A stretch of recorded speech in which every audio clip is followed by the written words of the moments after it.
Документы отнесла в педагогический, все крутили пальцем у виска, но очень хотелось. Ты никогда не знаешь, какая зарплата у тебя будет на следующий год, поэтому с ипотеками здесь нужно быть очень осторожными. 2 плюс 2 сколько будет? Навальный! Свободу Навальному! Если ты попался, значит ты попался. Поэтому очень многие держат закрытыми социальные сети. Тебе, как молодому педагогу, хватает твоей зарплаты? Да. Наверное, мне нравится мой предмет именно тем, что я могу развивать мышление детей. Если в явном виде буллинг, и если кто-то терроризирует весь класс, как это решается в госшколе? Вот машина — это поезд, который вот так вот едет.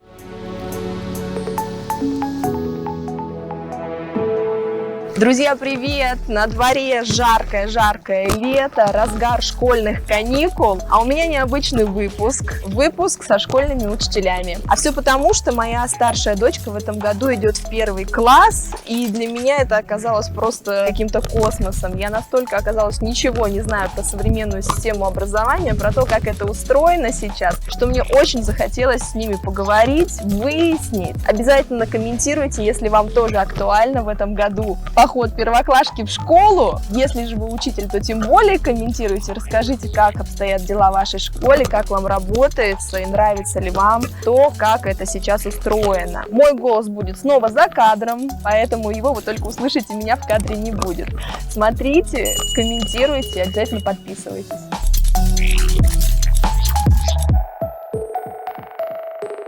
Исаева Варвара Владимировна. Надо было фамилию называть? Как хочешь. Это у вас профессионально, я поняла уже. Меня зовут Варя, мне 25 лет. В поликлинике мне сказали, что мне 26. Это как?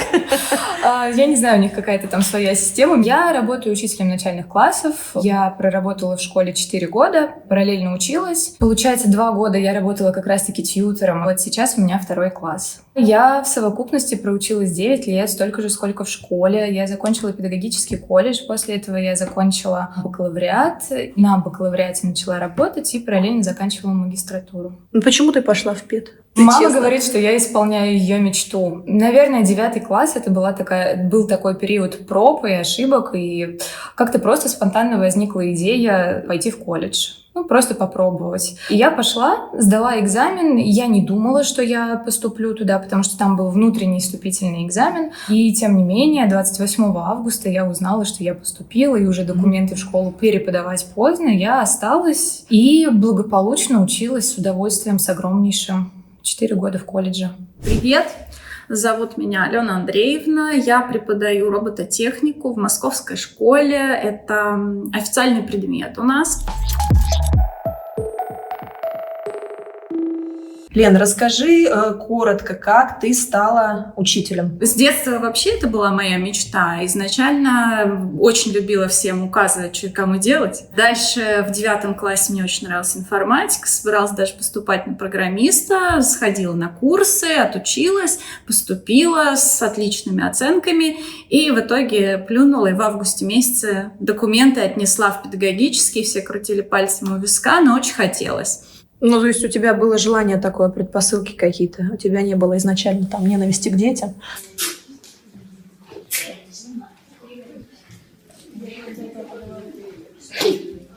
Скажем так, у меня не было никогда каких-то особых чувств к детям. Ни отрицательных, ни негативных. Но мне всегда мои одноклассники говорили, что ты отлично объясняешь, всегда сразу все становится понятно, пробуй, почему бы и нет. Ты считаешь, что учитель — это призвание, и нужно действительно любить это? Однозначно. В этом невозможно выжить, если ты не любишь детей.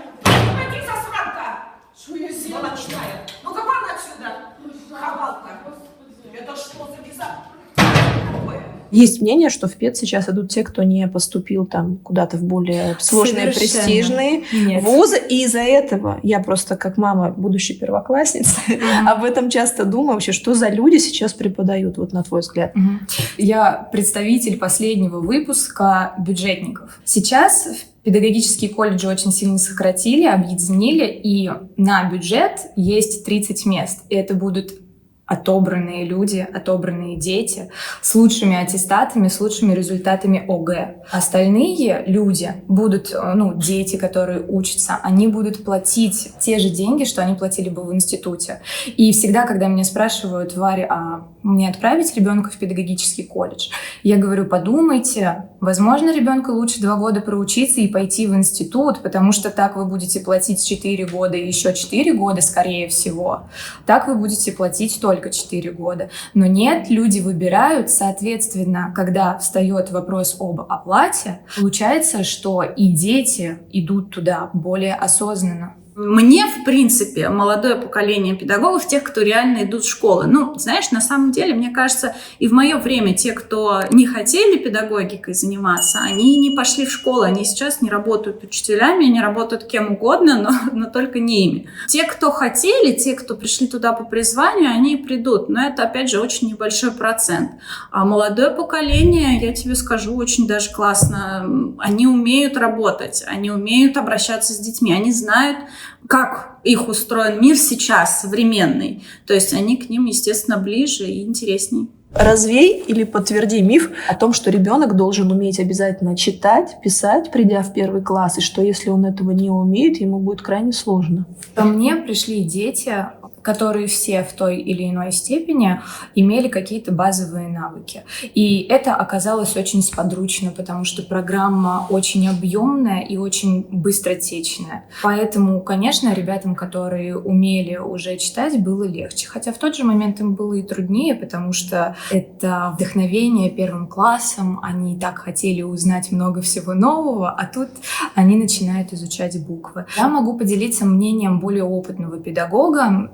Она как раз посещала мои уроки, когда я взяла 1 класс, и она была очень эмоциональна в своем высказывании. Она возмущалась буквально. Как родители не понимают, что мы не успеем их научить в школе мы успеем развить это? И отвечая на твой вопрос, наверное, да, стоит ребенка подготавливать, какая-то препедевтика должна быть. У меня была девочка в классе, у нее большие логопедические проблемы, и она практически не читала, она очень стеснялась читать, но для нее, наоборот, было стимулом, что многие ребята читают хорошо, и она тоже этого хотела, хотя буквально весь 1 класс она отказывалась читать, она выучивала текст дома, когда ей читала мама. И потом на уроке она мне его рассказывала, а не читала. То есть я даже некоторое время я не понимала, что она меня обманывает. Но сейчас 2 класс она закончила, читая очень хорошо. Лучше, чем некоторые дети, которые пришли уже с некими умениями. Вообще современные ученики, по-твоему, что это за дети? Какие они? Мир меняется, и дети меняются в любом случае, никуда. Они сейчас по большей части визуалы, им надо что-то... то есть если раньше нам дали упражнения по-русскому, сидишь, пишешь. Сейчас мало того, что упражнение по-русскому, надо как-то его красиво преподнести еще суметь, чтобы эту тему рассказать. ТикТок же сейчас популярен, соответственно, формат ТикТока детям очень заходит. Короткие видео, максимум информативности в это короткое видео. Уроки стремятся, видимо, уже к этому формату, когда у нас должны быть какие-то интерактивы, ребята должны это делать. То есть вовлекаем... Уже стандартный урок – это редкость. Уже обязательно должна быть какая-то видеофрагмент, физминутка с какими-нибудь элементами интересными. Как-то так. Это, по сути, мне кажется, усложняет, да, работу все-таки. Конечно. То есть ты должен постоянно креативить и что-то там. Почему современным детям гораздо сложнее сосредотачиваться, вообще обучаться и так далее? Да, это сложно на всех уровнях. Буквально, скажем так, я не очень сильна в психологии раннего развития, но базовые вещи, естественно, я знаю. И мы говорим о 1 периоде. Вообще весь период, он сенситивный для ребенка. И сначала это взаимоотношения ребенок и мама. Сейчас все-таки, казалось бы, несколько лет назад был такой бум, что мамы максимальное количество времени проводят с ребенком. Они были эти специальные сумки, я не знаю, как они правильно называются, да, рюкзаки, чтобы ребенок был максимально близко к телу, чувствовал тепло тела и так далее. Но опять же, это дает свои последствия, так скажем. Сейчас как будто бы родители стали больше перекладывать некие обязательства. То есть, возможно, они стали больше читать, больше смотреть каких-то интернет-ресурсов, тех же самых обучающих видео, и что-то пытаться делать, а что-то пытаться переложить на других. И уже здесь начинается вот это изменение в психологии ребенка, вообще среднестатистического ребенка, которого мы сейчас имеем. Дальше. Продолжение сензитивного уровня, когда ребенок все хочет потрогать. Я до сих пор помню, как психолог сказала, ребенку до 3 лет нужно разрешать трогать все.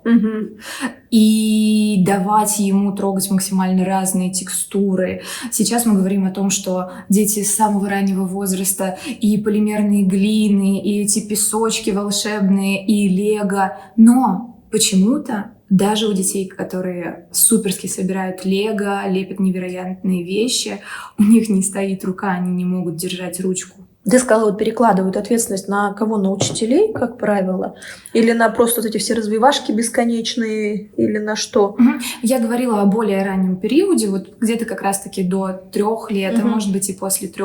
Да, действительно, когда в том числе развивашки, которые в планшете, в телефоне, хотя не казалось бы, что это какое-то великое зло, ну уж мне, по крайней мере, точно. И тем не менее, получается...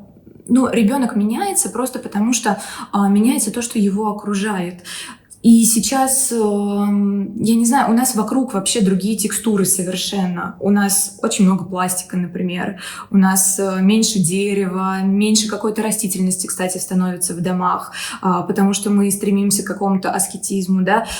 Дети раньше, возможно, видели большее количество животных, они их могли и потрогать, и побегать за ними и так далее. Сейчас наоборот, родители боятся, что ведь все же знают, у ребенка может развиться аллергия. И, соответственно, уже планируя, если это запланированный ребенок, они начинают куда-то пристраивать своих домашних животных. Хотя есть, конечно, и совершенно противоположные случаи. И все это по малым самым крупицам тут буквально нужно рассматривать от месяцев, как было буквально 10 лет назад и как это есть сейчас. Наоборот, о чем подумала, что там условно, не знаю, там 20-30 лет назад, это на самом деле всего лишь конец 90-х, там, да, начало 2000-х, но на самом деле было гораздо меньше всего, и развивашек, и игрушек, и мне кажется, меньший тренд был именно вот это вот бесконечное времяпровождение с ребенком, но при этом, это как раз мой период, да, школа там, да, я в 95-м году пошла в 1 класс, то есть было ощущение, что наоборот все больше могут. Я помню хорошо, что нам всему классу казалось очень странным, что у нас кто-то ходил к логопеду. Сейчас логопед — это мой лучший друг, потому что у меня ребенок старший. Мы, сколько помню, всю жизнь к логопеду ходим. Так вот я к чему? Вот мне все интересно, на твой взгляд. Может, это вот излишнее какое-то, я не знаю, придавание значения, что ли, вот я не знаю, вот этим всем проблемам, то есть вот какое-то раздувание, знаешь, что вот мои дети там могут это, или наоборот не могут это. Эти бесконечные нейропсихологи, я не знаю, психологи, которые выявляют как миллион проблем у каждого ребенка. Раньше этого не было. Я не отрицаю, что раньше эти проблемы могли быть, да, имели место быть, просто их не освещали, не знали. Но вот как тебе кажется, если сейчас чрезмерное, может быть, копание, что ли, вот так называемых проблемах ребенка? Нет у тебя такого ощущения? Есть. Мне кажется, безусловно, сейчас также накладывается на детей и проблемы родителей. Взрослые люди стали больше склонны к тому, чтобы заниматься самоанализом, чтобы анализировать свое детство, чтобы анализировать какие-то удачи и неудачи своих родителей. И на фоне этого они перебарщивают в отношении своих детей, и они перекладывают многие проблемы, которые они пережили, на своих детей. Они очень боятся, чтобы у детей этих проблем не было, не понимая, что тем самым они создают им совершенно другие проблемы. Возвращаясь к твоему вопросу о том, что раньше было всего меньше, раньше было меньше игрушек. Да. Но и интернета не было в таком количестве. Но была информация, кстати, да. Но информация была другого рода, она была не так протяженного времени. Было такое понятие, как двор, сейчас оно значительно сократилось. И ребенок, мне кажется, хотя я не могу утверждать, я могу говорить лишь за себя, он даже с раннего детства немного больше был предоставлен сам себе. У него было время пережить свои эмоции, а не заниматься тем, чтобы постоянно делиться ими с родителями, которые пытаются...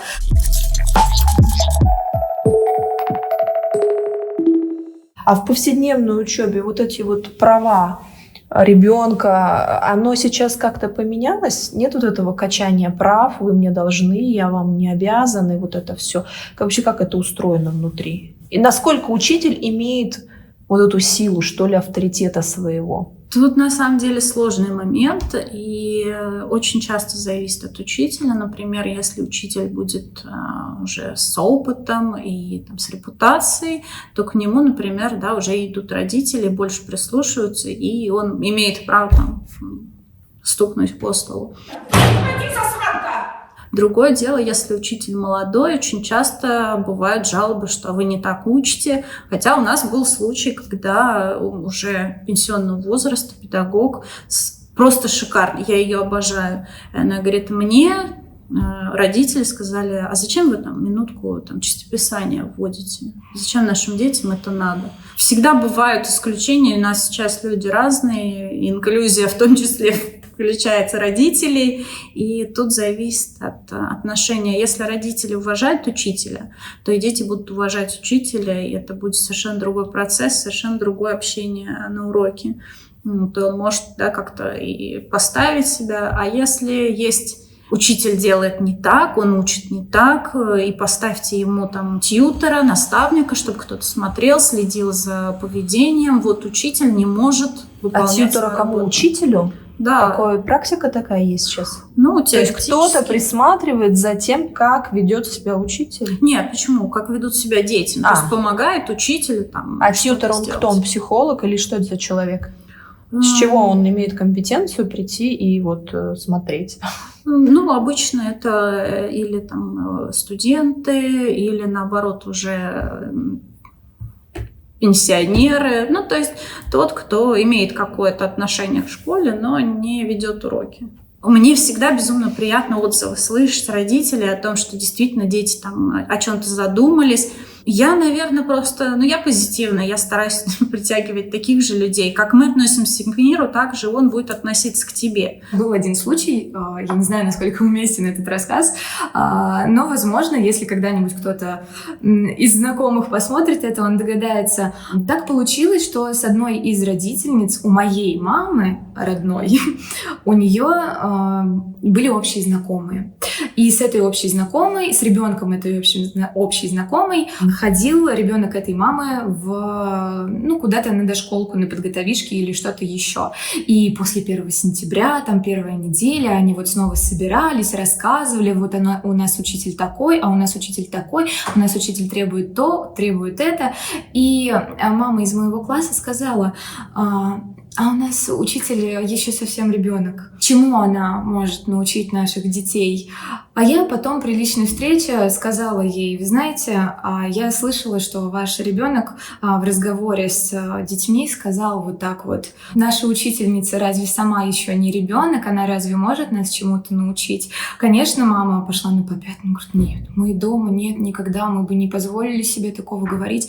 Он, знаете, на Ютубе смотрит ролики, возможно, он там где-то что-то подсмотрел, но это поставило немного на место, как мне кажется, этого родителя, и отношение ее самой ко мне изменилось, потому что в дальнейшем я получала от нее много поддержки. Коллектив, коллеги, вот что это за коллектив сейчас и как устроены взаимоотношения внутри? Если это мы говорим о государственной школе, собственно, я там и работала всегда, очень зависит от конкретного места, от конкретного директора. Сейчас по-разному бывает. Есть большие, огромные комплексы, в которых там, допустим, 12 подразделений, и, естественно, когда один директор на 12 подразделений, не всегда получается создать коллектив такой, чтобы он прям был сплоченным. Чем меньше комплекс, тем лучше коллектив, но, опять же, мы должны понимать, что женщины такие женщины, и все бывает в любом коллективе. Мне очень нравится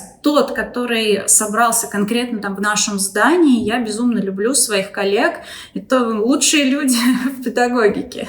Работая учителем начальных классов, я сейчас не ощущаю дискриминации, потому что я успела влиться в коллектив, родители были настроены ко мне доброжелательно, и они сейчас настроены, слава богу, ко мне доброжелательно. Я не испытывала какой-то дискриминации, коллеги мне помогали всегда. Дети каких-то таких прям свободностей не позволяли себе в мой адрес.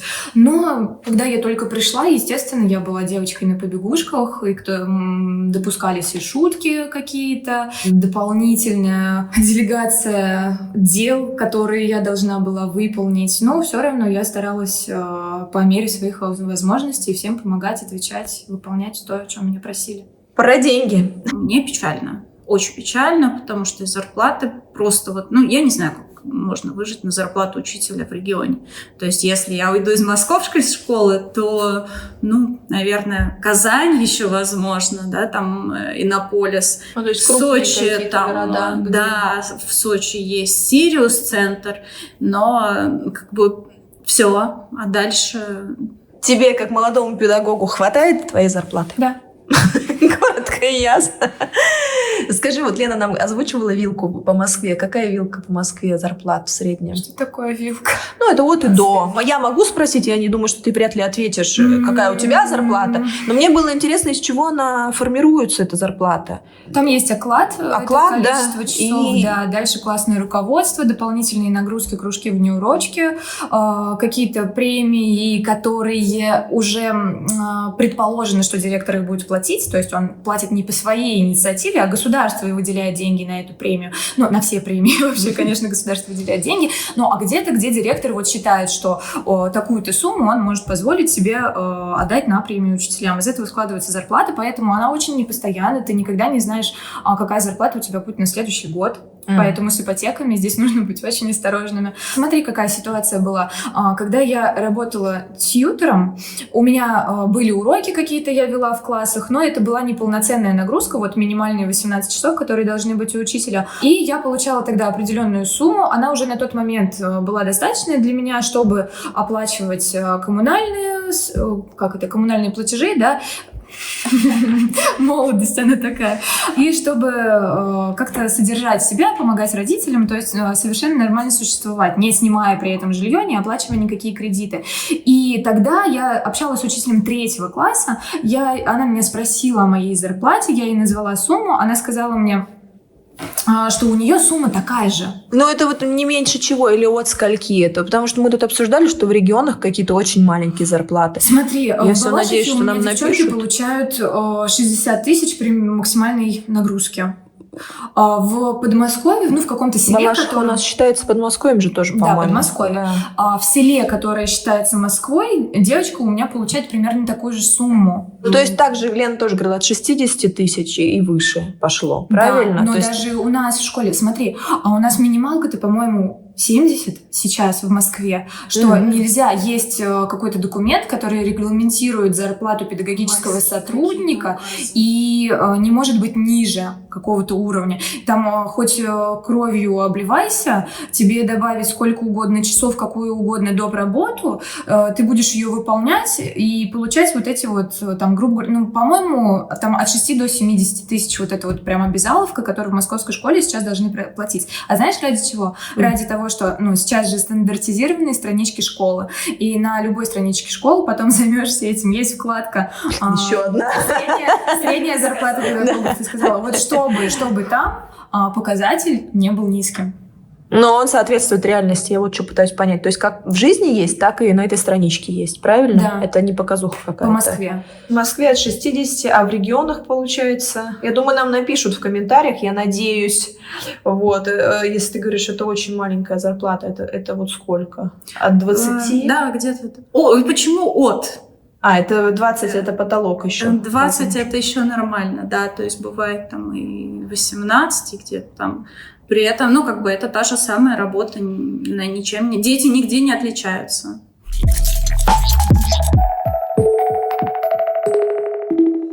У тебя разноцветные волосы.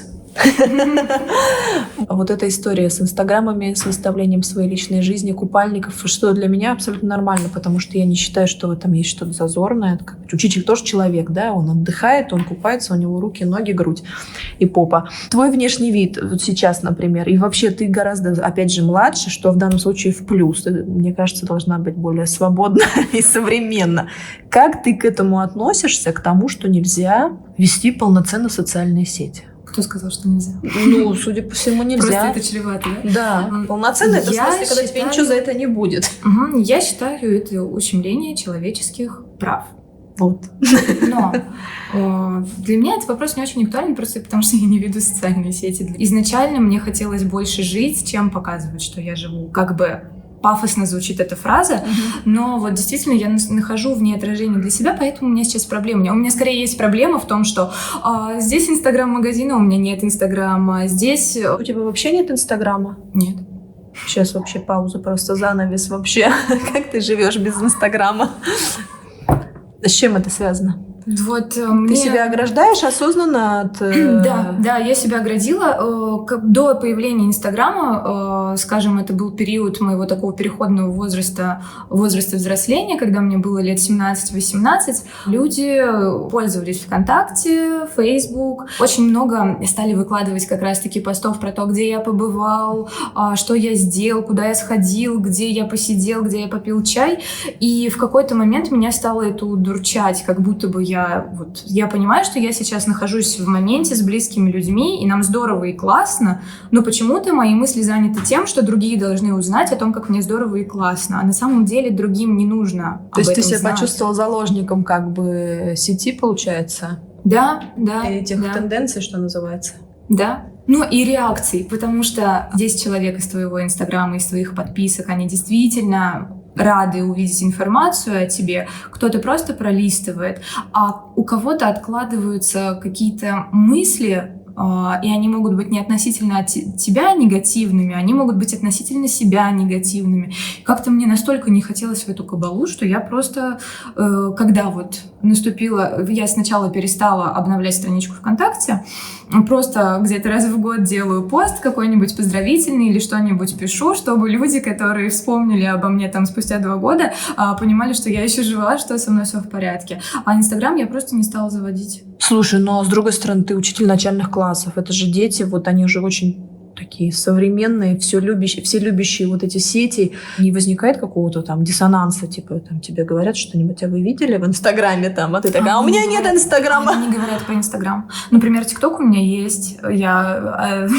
поняла, короче, ты просто ты через поколение как бы современнее. Ты забила на Инстаграм и решила сразу с ТикТока начать. Ну, кстати, да, мои же дети, они маленькие еще. Им этот Инстаграм, нет. Они все в ТикТоке и в лайках каких-нибудь. В ТикТоке про лайки мало слышно. Про внешний вид и так далее. Дети носят форму, правильно, в школе? Да. Учителей обязывают как-то выглядеть определенным образом? Не было когда-то такого разговора, когда мне бы сказали, в чем мне следовало бы ходить, а в чем бы мне не следовало ходить. Однако у моей коллеги, у которой, например, татуировка есть на руке, и она ходила в более свободных вариантах одежды, потому что она долгое время преподавала не в России, ей был сделан комментарий, но не скажем, что он был прямо очень сильно настоятельным. Хотя, конечно, недовольство администрации бывает сквозит, но мы не так часто видим нашу самую главную администрацию. Ну, вообще в школе я сама стараюсь придерживаться какого-то делового стиля, потому что я все-таки хотела бы, чтобы это было примером каким-то для родителей в первую очередь, которые не считают важным, чтобы ребенок придерживался минимального дресс-кода. Я ведь не требую от них чего-то, я не требую от них брюк и рубашек. Но, пожалуйста, пусть ваш джемпер не будет в яркую полоску. Но есть же форма, я так понимаю, дальше этого никуда не уйдешь все равно. Ну, нет, все равно есть какие-то варианты. Ну, там, кто-то из учителей более консервативен, им привычнее, они сказали родителям: родители, купите, пожалуйста, общую единую форму, и давайте мы в ней будем ходить, да. Мы договорились, что у нас синий цвет на параллели, соответственно, синие юбки, брюки, комбинезоны и жилетки. парадная белая рубашка, дальше рубашка, какая-то водолазка на здоровье. Мы ведь и в офисном сейчас стиле себе это позволяем. Какой-то джемпер, хорошо. Но действительно говорят же, что форма не просто так появилась, потому что очень сложно им друг друга воспринимать в многообразии цветов, присутствующих вот одномоментно в классе. Точно так же, почему и учителю не следует выбирать какие-то супер яркие тона или хотя бы ходить в них нерегулярно. Поэтому у меня возникает все-таки вопрос, когда дети приходят слишком яркие, слишком не в форме. Хотя не сказать, чтобы я супер против этого. Вообще фееричные истории про учителей в купальниках в инстаграмах. Что это за история? То есть это вот прям на уровне работы, я не знаю, школы, города, государства. Запрет на полноценное ведение соцсетей учителям или что? Как вообще это оговаривается? Вот ты приходишь, и у тебя есть Инстаграм. Вообще, как это происходит? Ты такая поехала отдыхать, выложила, как все нормальные люди, там, как ты плаваешь. И что происходит дальше? Дальше лучше держать закрытый аккаунт. Честь и достоинство учителя, то есть мы должны быть примером для подрастающего поколения. Как полицейских честь мундира, так вот у нас честь педагога. И мы должны показывать пример, не вызывать каких-то ненужных реакций у молодежи. Сейчас же повсеместно культивируется там красивое тело, все остальное. И, естественно, это вызывает реакцию у детей. Наверное, в какой-то мере, может быть, это оправдано. С другой стороны, тут опять же, вот те же самые, да, на двух чашах весов. Личная жизнь – это личная жизнь, а учителя – это тоже действительно пример. Ребенок должен смотреть и понимать, как себя стоит вести, как себя не стоит.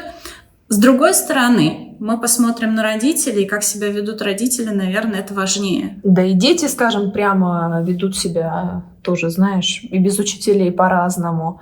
А второй момент, да, какой пример? Ты же там, я не знаю, не порно личное условно снимаешь, я не знаю, ты просто отдыхаешь, например, да, что-то плохого. В общем, не знаю, меня это, конечно, поразила вся история, и мне интересно, как учителя между собой вот на это реагируют вообще. Нет ли ощущения какой-то, не знаю, тюрьмы, что ли, что почему нельзя, почему так, какие-то конфликты, может, возникали на этой почве у вас? У нас было, что, да, фотографии на педсовете сказали о том, что вот у вас в соцсетях вот такие вот фотографии. А то есть всех палят, всех проверяют прям? Вот это интересный же вопрос. То есть весь педсостав, директор условно может посмотреть. Проверять не проверяют, а если ты попался, значит ты попался. Поэтому очень многие держат закрытыми социальные сети. Госшкола, по моим ощущениям, сколько я слышу от родителей, сейчас от вас, это, конечно, все равно такая система жесткая.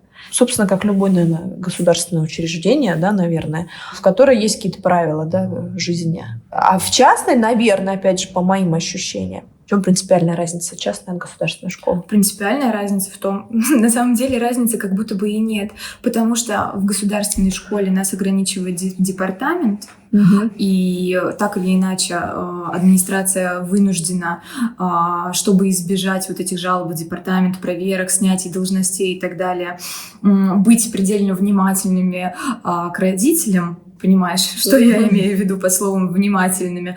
А в частной школе это то же самое. Получается, что учитель, там даже нет, учитель даже больше боялся родителей. Я помню, она прям тряслась, что ей что-то скажут, потому что родители несут деньги. Естественно, родители понимают там, что они несут деньги. Конечно, это была не такая частная школа, где учатся дети звезд, прям звезд, которых мы все знаем. Мне кажется, в тех частных школах там больше у родителей понимание того, что им нужна система, что они не пальцы приходят гнуть, я не знаю, как это выразить более литературно.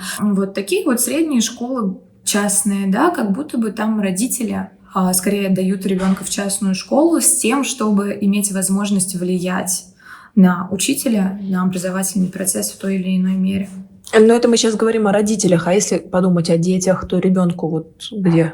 Одинаково. Лучше, не лучше? Наверное, в частной все-таки меньше классы. И та же Слушай, форма. да, конечно, про это я забыла, это факт. Ну, в частной школе, в которой я работала, все было гораздо более строго, между прочим, с формой, а то, что в классе там было от 4 до 12 человек, я помню эти волшебные уроки, когда перед тобой сидит 8 человек, ты проводишь какую хочешь работу, парную, групповую, ты успеваешь за урок все, ты успеваешь опросить каждого, проработать там чуть ли не с каждым. Наверное, еще и тетради проверяются как-то более качественно, потому что просто объем совершенно работы другой, есть возможность написать там несколько комментариев, где-то что-то дорисовать, отобразить, может какую-то схему распечатать, ставить. Да, здесь ты очень правильный вопрос задала, я уже и забыла об этом.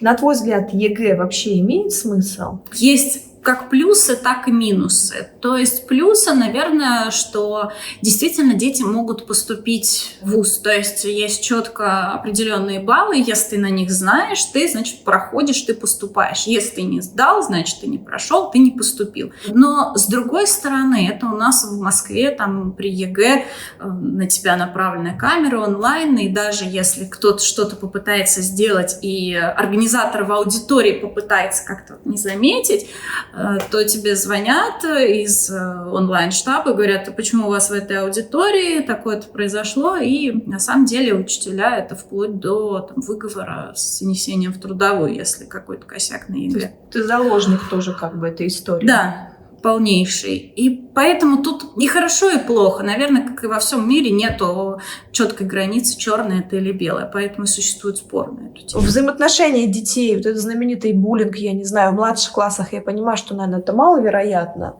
Но опять же, по детскому саду знаю, что уже все возможно. И просто у нас вот был случай, мальчик просто ужасно себя вел, я не буду говорить, что он делал, но это, короче, из серии, когда по тебе уже плачет какая-нибудь колония. Там, то есть, как бы, я думаю, что у него будет все не очень хорошо. Он учится теперь в нашей школе, я знаю, там продолжилось то же самое, уже в 1 классе отбирать телефоны, бить толпой в живот и так далее, и так далее. Фишка в чем? Вот меня это поразило. То есть мы в частном детском саду, мы не могли с этим справиться. Потому что, я не знаю почему. То есть там готовы были все. Ну, то есть один против всех, даже в плане денег, это ничего, да? Потому что папа и мама глухи. Меня поражают такие родители. Это отдельная история вообще, когда они говорят: мой сыночка так не мог. Вот это мой сыночка, он же не такой. И ты думаешь: тут что с тобой вообще не так? Вот как ты так можешь? Ну, короче, суть в том, что папа жуткий абьюзер. В общем, мама не имеет права голоса, а папа из серии: всем, кому надо, мне сами звоните и говорите. Ему говоришь конкретные вещи, ему все равно. И мы не смогли этого ребенка выгнать. Как обстоят дела, во-первых, между детьми, взаимоотношения, есть ли в явном виде буллинг, и если кто-то терроризирует весь класс, как это решается в госшколе? Плачевно, видимо, он решается в госшколе. Ну, в нашей школе какая система, да? Сначала учитель вызывает на диалог родителей индивидуально. Они составляют протокол беседы и так далее. Там письменно родитель подписывается под тем, что он предупрежден о таком поведении ребенка и дальнейших последствиях. Дальнейшее последствие – это встреча уже не просто с классным руководителем, это встреча с администрацией, социальным педагогом и так далее. Кстати, педагог в любое время может запросить взять ребенка на психолого-педагогическую диагностику. Но звучит хорошо, но не всегда это может помочь. Хотя нужно отдать должное, что наша служба, она правда выцепляет иногда особенно важные моменты, и буквально люди говорят: зови родителей, давай разбирать это, потому что потом будет слишком сложно. Хорошо, встречаемся с администрацией, родители получают предупреждение. Если ничего не меняется, то, если я не ошибаюсь, какое-то количество предупреждений, и предлагают родителям перейти в другую школу. Но никто не имеет права выгнать ребенка из школы. Здесь уже все зависит от администрации, какие манипулятивные меры они будут предпринимать. Потому что, к сожалению или к счастью, да, если мы говорим о том, что мы действительно хотели избавиться от злодея, нам эти меры на пользу. Но иногда подпадают под раздачу дети, которые сами по себе являлись жертвой все это время. Зная такие истории, очень грустно продолжать работать в этой системе и радоваться тому, что есть какой-то механизм, пусть и не такой плодотворный. То есть человек, которого обижали, получается, он же становится и, собственно, заложником этой ситуации. Почему? Потому что он слабый, и его мама вынуждена все равно забрать, потому что мама более осознанная, и перевести в другую школу? Ну, например, так. Нет, просто можно выставить... Что жертва сама виновата? Да, можно выставить так, что жертва как сама с насилием, виновата. как, типа, Да. сама раздвинула ноги, условно. Да. Ну, условно, да? Да. И это поддерживают взрослые люди, получается? Или как? И никто не разбирается, психолог, или он не имеет в этом плане какой-то власти, что ли? Ну, все прям очень сильно зависит от случая. Прям все. Прямо каждая крупица расположенности администрации к тебе, к твоему ребенку, каждая крупица жалоб от других родителей, и кто эти родители, и насколько способны они пожаловаться или не пожаловаться в департамент, и насколько они полезны школе и так далее. А есть ли конкуренция среди учителей внутри? Потому что во многих компаниях сейчас, в принципе, так система выстроена на внутренней конкуренции, потому что это дает рост, да? Ну вот, если говорить о бизнесе, например, да, школа внутри, есть ли какая-то система поощрения, там, не знаю, какие-то графики, планы? Ну, куда без этого? Весь мир к этому стремится, и школа старается не отставать от этого. Естественно, все говорят о том, что там, да, московские педагоги получают зарплату хорошую, но московские педагоги, и они живут в основном в школе, скажем так. Сейчас очень много говорится о рейтингах. Соответственно, есть определенные рейтинговые мероприятия, в которых мы должны поучаствовать. Если мы их выигрываем, то это какие-то дополнительные баллы школе, дополнительное финансирование. Есть такое понятие, как рейтинговая школа. И чтобы войти в рейтинг, нужно набрать определенное количество баллов с помощью участия в всевозможных, в том числе, кстати, касается это оценок. Вот почему учителя не исправляют никогда оценки, потому что это очень сильно влияет на рейтинг школ. То есть это делать категорически запрещено. Следите, чтобы вовремя правильные оценки ставили.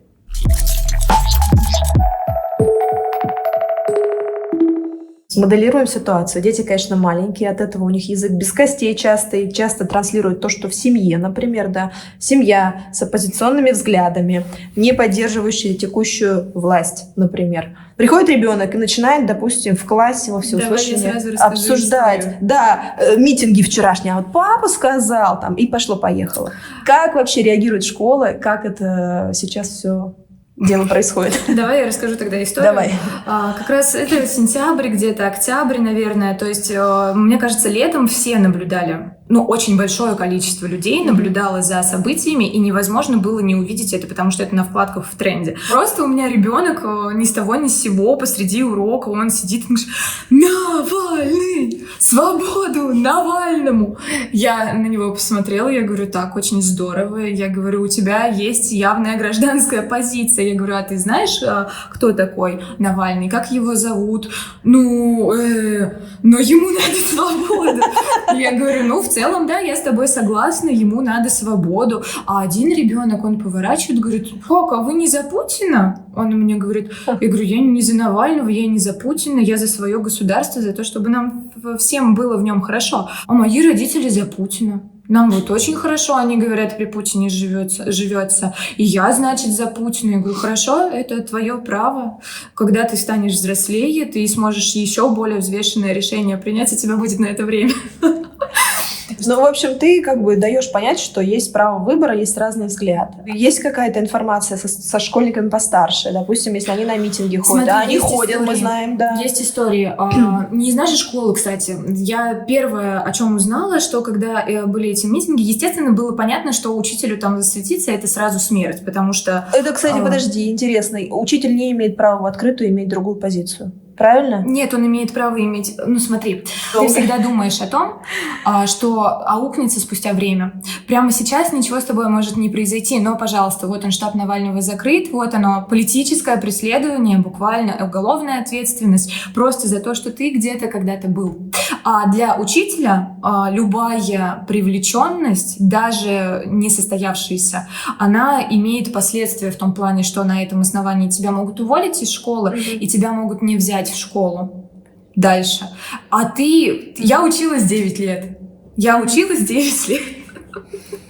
Наверное, я не могу просто так разменять годы своей жизни, но это не значит, что я буду настаивать на своей позиции и пытаться переубедить кого-то другого. Потому что моя позиция — это моя позиция, я имею на нее право, я буду ее отстаивать. Но я также понимаю, что я не имею права ее навязывать. Нет, это безусловно. В том-то и суть, что как бы у каждого свое мнение. Я просто пытаюсь понять, условно, в учительской сидите, пьете чай, там, я не знаю, ну и там тебя что-нибудь спросили. Ни разу не было такого, чтобы кто-то что-то сказал. То есть это как бы табу, или в принципе люди как бы негласное правило понимают, что лучше не обсуждать что-то, все взгляды политические там или как? При администрации, если вы там 1 на 1, может быть, и можно как-то пошутить, шутки, чаще всего поддержат, но если мы понимаем, что это какой-то открытый источник информации или что у стен есть уши, а не очень часто, к сожалению, у стен есть, то следует быть осторожным просто исходя из того, что твое будущее зависит от того, что ты говоришь прямо сейчас.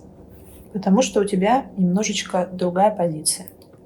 Если подытожить, да, то есть все равно есть вектор определенный, правильно? Грубо говоря, да. Хорошо. Выборы, Елена говорила, что надо ходить обязательно, правильно? Да. На выборы. За кого голосуешь, нужно показывать или не нужно? Прям явно. Мне как учителю, ты имеешь в виду? Да, вот потому что мы же знаем, всех бюджетников гонят вечно на выборы. Это чуть ли не под страхом увольнения тоже. Слава богу, нас гонит, потому что других бюджетников гонят целенаправленно. Это как? То есть именно вы голосуете за того, за кого вы голосуете. И приведите 5 друзей, которые проголосуют так, как нужно. Да. Получи пирожок. Да. И предъявите доказательства того, что вы это сделали. И это длится со времен моей учебы в школе. Еще тогда, когда в моей школе проходили выборы, родители были вынуждены заниматься этой всей ерундой, да даже сейчас. Но сейчас родители стали бы проявлять уже более явно свою позицию и отказывать в таких просьбах. И сейчас у них меньше страхов, да, потому что их дети уже взрослые, им не так страшно, что что-то может произойти, да. И мне пока не так страшно, потому что у меня нет детей, и родители у меня еще в том возрасте, когда они могут позаботиться сами о себе. Любые твои жизненные аспекты влияют на твои поступки и на то, о чем ты говоришь, а о чем ты не говоришь.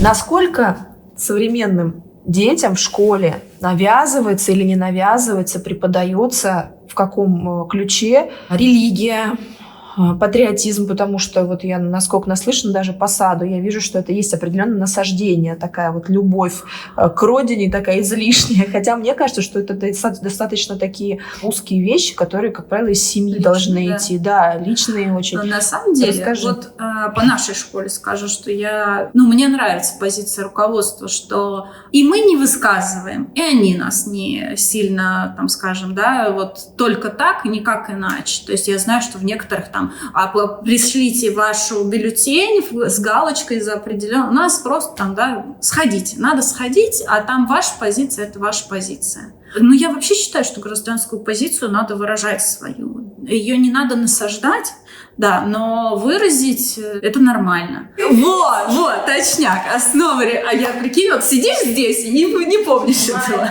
Основы религиозных культур и светской этики. Там есть несколько модулей. Есть, например, основа православия.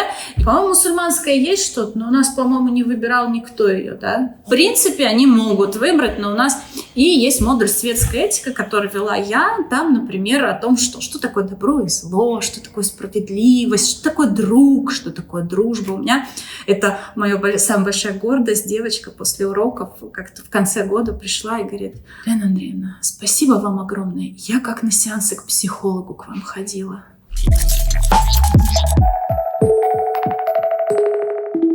Что ты думаешь по поводу того мнения, что в целом система образования у нас очень устаревшая, что она не менялась с советских времен? По мне, 34 человека в классе — это много. Я бы не сказала, что прям система устарела, что зависит очень многое от личности конкретного учителя. Если у тебя не сильно много детей в классе, если ты педагог, который горит этим и хочет, то я считаю, что вполне. Например, тоже пресловутое половое воспитание. Оно в каком-то виде сейчас есть? Или до сих пор его нет? А вот тут Слушай, Вот примерно все такие выходят после школы. А вот тут финансовая грамотность. Вот я каждый раз за это ратую. Я говорю, почему детей не учат карточками пользоваться? Я не знаю, там деньги считать, копить, как-то зарабатывать. Есть на самом деле, это опять же есть в каких-то... Тут я, кстати, соглашусь о том, что этого очень не хватает. Я на своих уроках... Прикладных каких-то вещей. Знаешь, я на своих уроках очень любила даже просто пообщаться с детьми периодически, и они на это очень отвечают. Им не хватает действительно. У нас в школе есть, например, каждую неделю 100% это классный час, на котором можно обсудить какие-то проблемы, касающиеся конкретного класса, конкретного педагога. Кружки всевозможные, в том числе по финансовой грамотности у нас тоже есть кружки. Другое дело, что это не обязательно, не все ходят, не все понимают, что нужно. Наверное, в какой-то мере действительно мы должны двигаться, но сдвинуть такую махину, как школа, тоже нужно... Ты знаешь, страшно. Я понимаю руководство, что страшно сделать что-то не так. Устаревший подход получается, потому что учат учителей сейчас уже по-новому. Просто мы постоянно остаемся заложниками. Вот ты задавала Алене вопрос, что бы ты изменила в системе образования. Я бы сказала, что нужно уменьшить объем, который мы возлагаем на наших детей. Потому что кто бы ни выходил из школы, все говорят, что такое количество знаний мне не было нужно. Тогда им в противовес говорят, вы же никогда не знаете, что вам пригодится в дальнейшем. И ты никогда не знаешь, может быть, спустя 20 лет тебе окажется полезным то, что было полезным раньше. Но дело в том, что когда оно пригодится, тогда ты это изучишь осознанно. Это как с классикой, например. Абсолютно. Вот я поддерживаю, как человек уже в 33 года, что очень многое не пригождается, на мой взгляд, опять же. Да. И, кстати, второй момент, опять же, возвращаюсь, люблю я за границей возвращаться к любой. Это же просто все говорят, все, кто эмигрирует или переезжает, что дети наши, переводящиеся, они вот просто в разы, наоборот, сильнее получаются по образованию. Когда дело касается предметной области. В целом, потому что наших пичкают, да, много, а там вот из серии в 5 классе только таблица умножения часто, допустим. Вот и смотри, новый стандарт, да, в его основе и лежат как раз-таки эти компетенции, эти коммуникативные навыки, эти личностные навыки, они являются его основой. Просто как будто бы до сих пор сложно перейти к этому. Это как бы есть, но как бы нет на практике, да? В теории это как бы предполагается. Зарождается, а педагоги говорят, что так это же и раньше было, просто по-другому это называлось, к сожалению, нет. Но от чего мы не можем уйти? Мы не можем уйти от того, что ЕГЭ ребенок сдает. Но и там огромный просто объем всего, огромный. Хоть и говорят, что его там делают легче и проще и так далее, но там реально огромный объем, и то, что ему потом не пригодится. Он может, конечно, потом радоваться по жизни и хвастаться, что а ты не выучил запятые, в каких нужно местах ставить, а я выучил досконально и знаю, в любом месте, в любом предложении, где ни скажи. Но в итоге, да, что было важнее для него? Научиться учиться, и в дальнейшем свободно воспринимать и анализировать материалы, которые работать с информацией, находятся в свободном доступе. Если бы у тебя была возможность что-то изменить, на что-то повлиять, что бы тебе хотелось? Думала ты об этом? Изменить в современной школе? Чего мне не хватает, это общение. Общение с детьми, разговоры с ними. Я очень люблю, например, мой любимый возраст и параллель — это 4 классы, когда им, соответственно, в районе 10 лет. И это уже не совсем ребенок, но это не взрослый. Мы обсуждали просто любые темы, и я понимаю, что действительно им не хватает этого общения, просто поговорить, просто чтобы это был педагог-друг какой-то. Да даже в рамках школы мы не всегда можем себе позволить таким быть. Это мне хорошо, у меня робототехника, лего-конструирование, мы модель собрали, обсудили, и то я всегда стараюсь заставить детей, заставить, наверное, громкое слово такое, не то, что заставить, думать. Не решать по образцу, как уже все как-то, а подумать. В школе очень часто задаются закрытые вопросы, то есть 2 + 2 сколько будет? 4. Все, один ребенок, допустим, да, вот у меня 30 человек, и один ответил, все остальные в этот момент так ручки опустили, расстроились. А лучше всего задать вопрос, как ты можешь получить 4? И начнутся разные варианты ответа. И начнутся не то, что разные варианты ответов, они будут зависеть от твоего уровня. Кто-то скажет 2 плюс 2, кто-то скажет корень из 16. Соответственно, тут зависит от уровня. Кто-то мне сказал 1 плюс 1 плюс 1. Ну, то есть не 2, да, там ограничиться слагаемым, а взять 4. То есть это все, это мышление, это развитие мышления. Наверное, мне нравится мой предмет именно тем, что я могу развивать мышление у детей, не просто знания какие-то давать. У нас есть еще классный предмет, это проектная деятельность. Если в начальной школе это еще сложно, но уже в 4-5 классе, 5-6, они могут, ну, то есть есть какая-то проблема, и научить их решать эту проблему. То есть поставить цель, объяснить, что цель одна. Это тогда, когда ты скажешь, что все, я решил эту проблему. Как я детям рассказывала, было бы круто, если...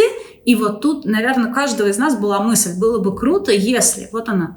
Вот это проект начинается с этой мысли. То есть у тебя появляется конечная цель, которую ты хочешь сделать. А дальше ты думаешь, а как бы я этого достиг? Вот они задачи.